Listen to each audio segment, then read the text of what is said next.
안녕하세요. 코인 알려주는 남자입니다. 오늘은 여러분들하고 부자 아빠 가난한 아빠로 굉장히 유명한 로버트 기요사키의 이제 2023년도 굉장히 흥분된다라는 말을 해가면서 이제 기사가 나왔는데 그 뷰에 대해서 한번 얘기를 해보고요. 또 굉장히 큰 이슈 중에 하나가 바이낸스가 한국에 진출하기 위해서 이제 코팍스를 인수한다라는 그런 이제 썰이 돌고 있어요. 사실 실질적으로 제가 봤을 때는 어느 정도 진행이 된 상태인 것 같고 그게 의미하는 바가 무엇인지에 대해서 한번 얘기를 해보겠습니다. 그리고 그 이외에 지금 이제 전 세계적으로 크립토에 대해서 굉장히 친화적으로 이제 스탠스가 갑자기 2023년도에 많이 바뀌고 있거든요. 이 부분을 놓치면 안 되기 때문에 이 부분의 흐름과 마지막으로 과연 우리가 지금 어디에 있는지, 지금 이 온체인 데이터 상으로는 어떤 상태인지에 대해서 한번 얘기해보는 시간을 가져보도록 하겠습니다. 들어가기 앞서서 제 영상에 대해서 좀 말씀을 드리고 싶은데요. 제 영상은 매일 이제 평일에는 올리는데 올릴 때 내용들이 네 가지의 테마로 이제 올라가게 됩니다. 일단 거시적인 관점에 대해서 제 뷰와 그다음에 지금까지 이제 그 데이터를 가지고 어떤 상태인지에 대해서 말씀을 드리고요. 그다음에 온체인 데이터를 분석해서 앞으로 어떤 방향으로 나아갈지 이런 부분들도 제 영상에서 이제 담고 있습니다. 또 뭐 이런 거시적인 지표, 온체인 데이터 전문가들의 이야기 다 좋은데 실질적으로 그럼 어떤 종목이 좋은 종목이냐, 제가 바라보고 있는 좋은 종목이 무엇인지에 대해서도 이 영상에서 다루고요. 마지막으로 전문가들은 지금 2023년도나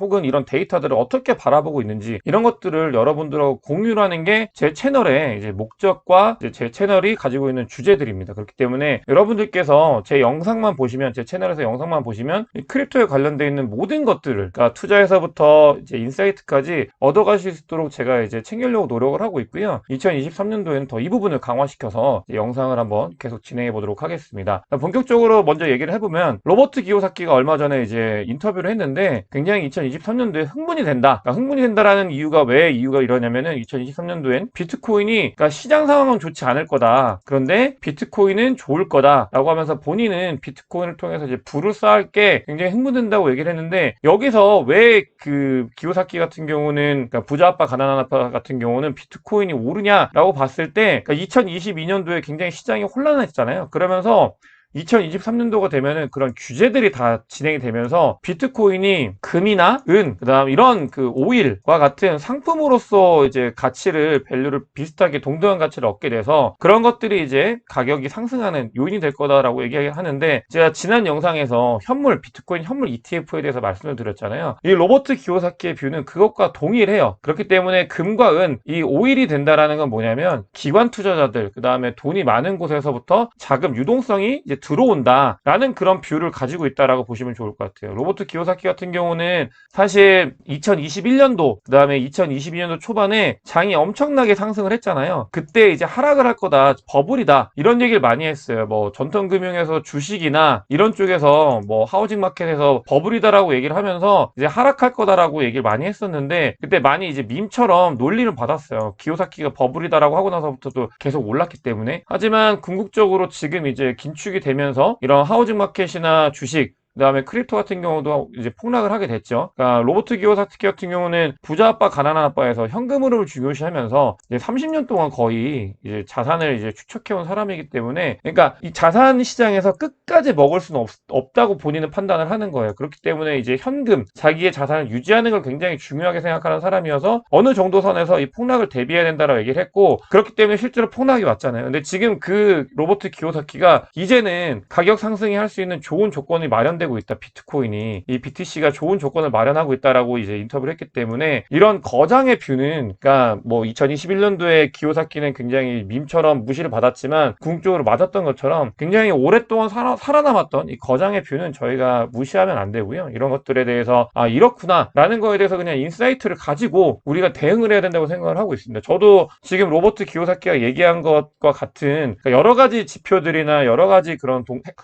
이제 상황들을 봤을 때 저도 동의하고 2023년도는 이제 규제에 대해서 완전하게 이제 타이트해지고 단단해지고 그러면서 현물 ETF가 생기게 되고 유동성이 공급이 되고 이제 비트코인이 상승을 한다. 이런 전체적인 흐름에 대해서 저 동의를 하기 때문에 이걸 한번 가지고 와봤습니다. 그다음에 이제 보시면은 이 기요사키 말고도 2023년도에 유난히 두드러지게 이런 일들이 많이 있어요. 이거 뭐냐면 가격이 하락을 했을 때 이제 실제 정말 이제 판을 바꾸려고 하는, 판을 짜고 있는 플레이어들이 여기서 이제 작업을 하고 있는 것들이 보여주고 있어서 제가 이 영상들을 통해서 계속 말씀을 드리고 있는데 영국 미국 이번에 총리가 바뀌었죠. 이제 인도계이면서도 재무부 장관 출신 분이 이제 총리가 되셨는데, 이분 같은 경우는 굉장히 친암호화폐주의자예요. 근데 이분이 지금 일단은 이제 현지 브로커를 이용하면은 외국인들이 암호화폐 세금을 면제해준다. 세금 면제라는 거는 굉장히 큰 혜택이거든요. 근데 이 세금 면제해준다는 그 면제 혜택을 주면서 이게 왜 큰 거냐면은, 그러니까 외국 자본들을 그 영국 안으로 유치하기 위해서, 그러니까 영국이 크립토 허브가 되기 위해서는 일단 제일 먼저 하는 게 세금 면제거든요. 이런 것들이 금융 허브가 되기 위해서 하는 게 세금 면제인데, 영국은 지금 그 작업을 시작했다라고 보시면 좋을 것 같아요. 그렇기 때문에 세금 면제를 하고 있고, 총리가 나서가지고 친암호화폐주의자가 이제 영국을 이제 암호화폐 허브를 만들겠다라고 선언을 했고요. 그런 것들은 결국 암호화폐 미래가, 그러니까 이제 금융의 미래와 비슷하게 이런 것들이 이제 시장 발전을 하고 또 여기에 미치는 영향이 크다라고 보고 판단이 이미 끝난 거예요. 그렇기 때문에 이 세금 면제를 한다. 영국에선 이런 일들이 있고요. 또 보면은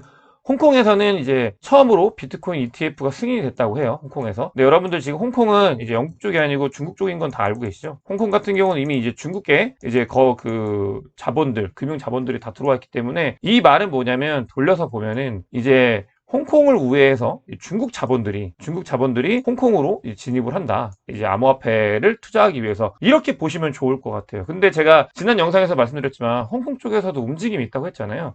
홍콩 금융 서비스 회사들이 암호화폐 거래 서비스 제공을 준비하고 있습니다. 이 말은 뭐냐면 중국 자본들이 들어올 준비를 하고 있다는 거예요. 이런 것들이 지금 2023년도에 유난히 두드러지게 이런 인프라적인 부분에서 국가, 그 다음에 큰 기관들이 들어올 준비를 착착착착 하고 있는 게 보여지고 있습니다. 그렇기 때문에 여러분들께서도 이런 것들을 놓치시면 안 되고요. 이 유동성이 들어오면 결국 저희가 하는 사이에 가격이 오르고 이제 저희가 기회를 놓칠 수 있기 때문에 굉장히 유심히 이 부분들을 살펴봐야 된다는 말씀을 드리고 싶어요. 그 다음에 지금 이제 바이낸스가 이제 고팍스를 인수한다라는 기사가 떴어요. 지금 이 고팍스 대표의 지분을 인수해가지고 바이낸스가 한국으로 우회적으로 들어온다라는 건데, 그러니까 바이낸스가 한국에 왜 이 고팍스를 인수하냐면은, 지금 여러분들께서도 이제 거래를 하려면, 그러니까 국내 거래소 같은 경우는 은행이랑 이제 1대1로 매칭이 돼야 되잖아요. 근데 코펙스가 국내 뭐 업비트, 코인원, 빗썸 다음으로 네 번째로 지금, 그 다음에 이제 코빗이 있죠.